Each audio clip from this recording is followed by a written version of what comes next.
Assalamualaikum warahmatullahi wabarakatuh. Hai, apa kabarnya anak-anak hebat Indonesia? Semoga kalian hari ini dalam keadaan sehat, semangat, dan selalu ceria ya. Pada video kali ini, kita akan belajar materi kelas 5 pada tema 5, yakni ekosistem, subtema 2 PB1. Hubungan antar makhluk hidup dalam ekosistem. Nah, masih di channel Miss Aida.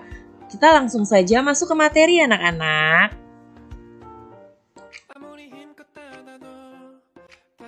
Oke anak-anak, sebelum kita mulai pembelajaran pada hari ini, mari kita berdoa terlebih dahulu. Kalian dapat berdoa berdasarkan kepercayaan kalian masing-masing. Silakan kalian berdoa dalam hati. Berdoa dimulai. Berdoa selesai.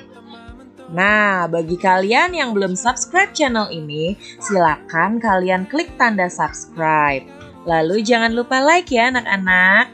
Setelah itu, tekan tanda lonceng untuk kalian bisa mendapatkan informasi terbaru dari video di channel Miss Aida ini.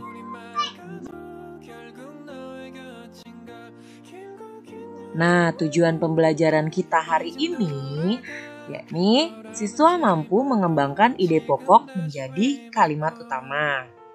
Kemudian yang kedua, siswa mampu membaca kalimat utama yang telah dibuat.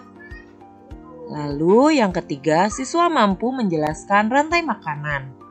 Dan yang terakhir, siswa mampu membuat bagan rantai makanan. Oke anak-anak, kita langsung kepada muatan pertama video kali ini, yakni muatan Bahasa Indonesia KD 3.7 dan 4.7. Setiap teks memiliki gagasan dasar dalam pembuatannya. Gagasan dasar yang terkandung dalam teks disebut juga ide pokok. Ide pokok biasanya terdapat pada setiap paragraf-paragraf dalam teks yang disajikan. Ide pokok berisi gagasan dasar mengenai suatu hal atau kejadian yang ingin disampaikan pembuat teks. Nah, untuk mengembangkan ide pokok tadi menjadi kalimat utama, ada empat langkah yang bisa kalian lakukan, yakni yang pertama, membaca teks fiksi dengan seksama. Kemudian yang kedua, menentukan ide pokok dari teks non-fiksi. Lalu yang ketiga, membuat kalimat baru yang berisi ide pokok tersebut dengan menggunakan bahasa kalian sendiri anak-anak. Lalu yang keempat, menggunakan diksi dan ejaan yang tepat saat mengembangkan ide pokok menjadi kalimat-kalimat utama. Nah, ayo bacalah paragraf non-fiksi berikut ini. Meskipun sering dianggap sebagai hewan pengganggu, belalang ternyata memiliki kandungan nutrisi yang baik bagi tubuh manusia. Menurut beberapa penelitian, dalam tubuh belalang terdapat berbagai jenis kandungan nutrisi, seperti protein, vitamin, asam lemak esensial, dan mineral. Seekor belalang mengandung kurang lebih 20-40% protein, serta 25-30% vitamin A di dalam tubuhnya. Selain itu, pada kulit belalang juga terdapat zat kitosan seperti pada udang. Semua nutrisi tersebut sangat bermanfaat bagi pertumbuhan dan perkembangan tubuh manusia. Dikutip dari https://moneykompas.com. Setelah membaca dengan seksama, kita dapat mengetahui kalimat utama dari paragraf tersebut terdapat pada kalimat pertama, yaitu meskipun sering dianggap sebagai hewan pengganggu, belalang ternyata memiliki kandungan nutrisi yang baik bagi tubuh manusia. Dari kalimat utama tadi, barulah ide pokok dapat kamu tentukan. Ide pokok dari paragraf non-fiksi tersebut adalah belalang memiliki kandungan nutrisi yang cukup tinggi.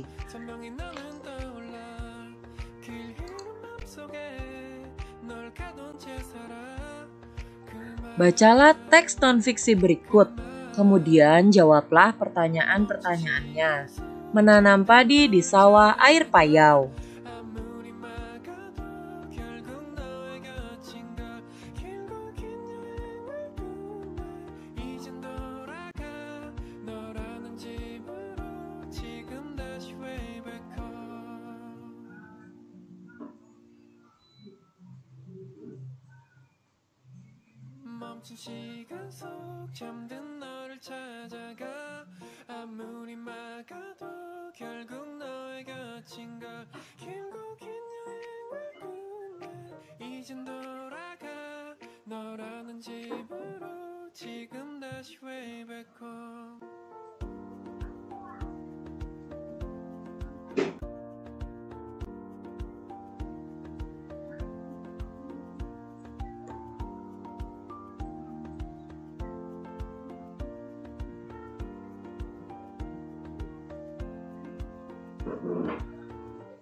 아무리 힘껏 닫아도 다시 열린 서랍 같아 하늘로 높이 날린 넌 자꾸 내게 되돌아와 힘들게 삼킨 이별로 다 그대로인 걸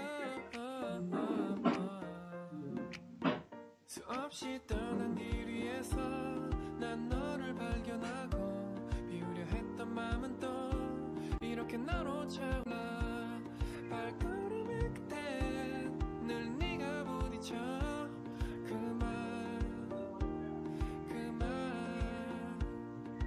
멈춘 시간 속 잠든 너를 찾아가 아무리 막아도 결국 너의 곁인가 길고 긴 여행을 Pertanyaan pertama, tuliskan ide pokok dari setiap paragraf pada teks non-fiksi tersebut. Kemudian yang kedua, kembangkan ide-ide pokok tersebut menjadi kalimat utama yang baru. Lalu yang ketiga, bacakan di depan kelas kalimat-kalimat yang telah kamu buat.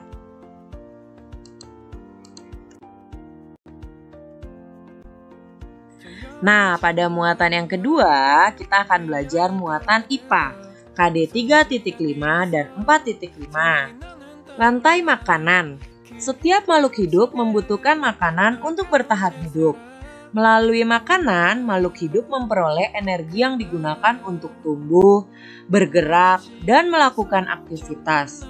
Oleh karena itu, di alam terbentuk interaksi makan dan dimakan antar makhluk hidup yang disebut rantai makanan. Rantai makanan adalah rangkaian peristiwa makan dan dimakan antar makhluk hidup untuk keberlangsungan hidupnya. Setiap makhluk hidup dalam rantai makanan memiliki peran masing-masing. Nah, secara umum ada 3 peran makhluk hidup dalam rantai makanan. Peran yang pertama adalah produsen. Produsen adalah makhluk hidup yang dapat membuat makanannya sendiri melalui fotosintesis. Contohnya, rumput, padi, jagung, dan semua tumbuhan hijau. Produsen mampu mengubah energi dari cahaya matahari menjadi energi kimia. Kemudian peran yang kedua, konsumen. Konsumen adalah makhluk hidup yang tidak dapat membuat makanannya sendiri, sehingga mendapatkan energi dari makhluk hidup lain. Contoh konsumen adalah hewan. Nah, di dalam rantai makanan sendiri, konsumen dapat dikelompokkan kembali menjadi 3, yakni konsumen tingkat pertama, konsumen tingkat kedua, dan konsumen puncak. Lalu peran yang ketiga yaitu pengurai. Pengurai adalah makhluk hidup yang mengurai sisa-sisa tubuh makhluk hidup lain yang telah mati. Penguraian tersebut menghasilkan zat-zat kimia dan nutrisi yang dibutuhkan produsen. Contoh pengurai antara lain cacing tanah, jamur, dan bakteri.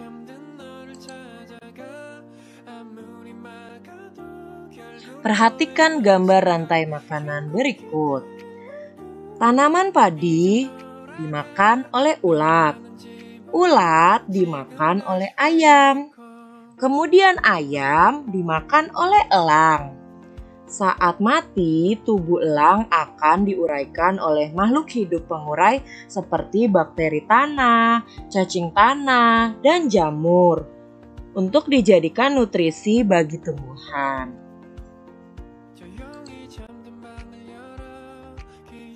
Perhatikan nama-nama makhluk hidup berikut: jamur, bakteri laut, ikan hiu, ular, belalang, katak, singa laut, burung elang, ikan kecil, ikan sedang, fitoplankton, dan yang terakhir rumput.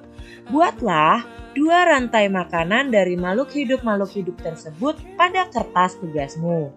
Buatlah rantai makanan untuk ekosistem padang rumput dan ekosistem laut. Tuliskan peran tiap-tiap makhluk hidup tersebut di dalam rantai makanan.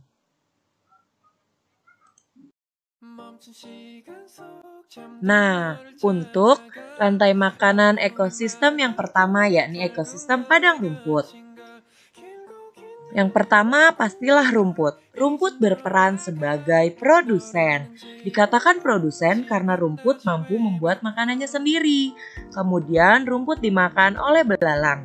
Belalang di sini berperan sebagai konsumen tingkat 1. Kemudian belalang dimakan oleh katak. Katak di sini berperan sebagai konsumen tingkat 2. Lalu katak dimakan oleh ular.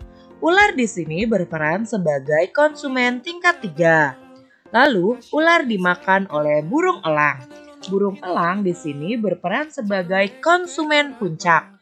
Kemudian burung elang mati dan diuraikan oleh jamur. Jamur sendiri berfungsi sebagai pengurai.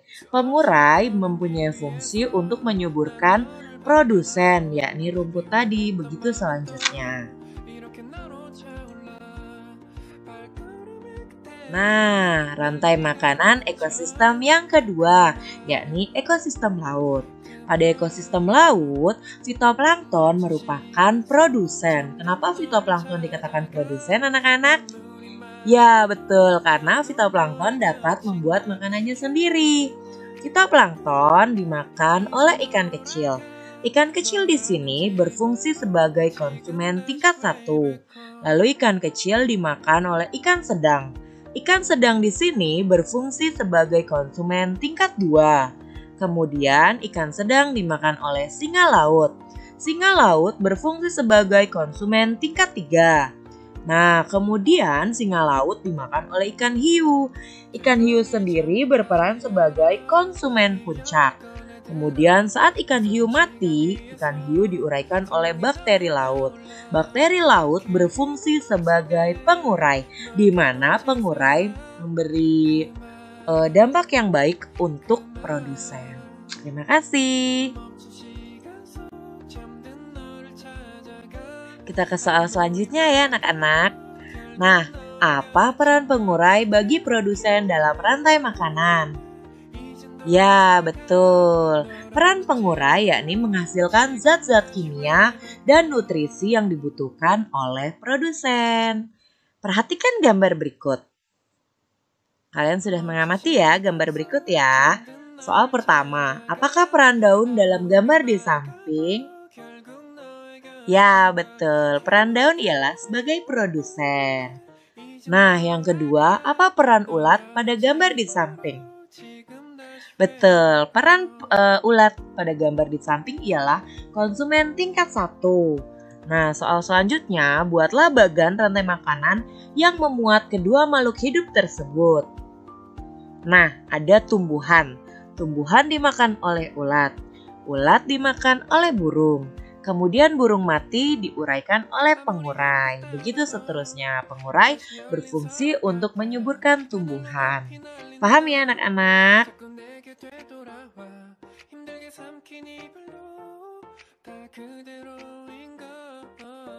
Alhamdulillah ya, pembelajaran kita hari ini sudah selesai. Oke anak-anak hebat, terima kasih sudah menonton video kali ini. Bagi kalian yang ingin menanyakan sesuatu, kalian bisa langsung kirim email ke email yang tersedia. Lalu apabila kalian ingin menanyakan ke akun media sosial saya, silakan cari nama lengkap saya. Kemudian jangan lupa buat kalian yang belum subscribe channel ini, silakan klik tombol subscribe. Lalu jangan lupa tekan tanda like ya. Setelah itu jangan lupa tekan tanda lonceng. Terima kasih. Sampai jumpa kembali di video selanjutnya. Tetap semangat dan ceria dalam belajar. Wassalamualaikum warahmatullahi wabarakatuh. Dadah anak-anak hebat.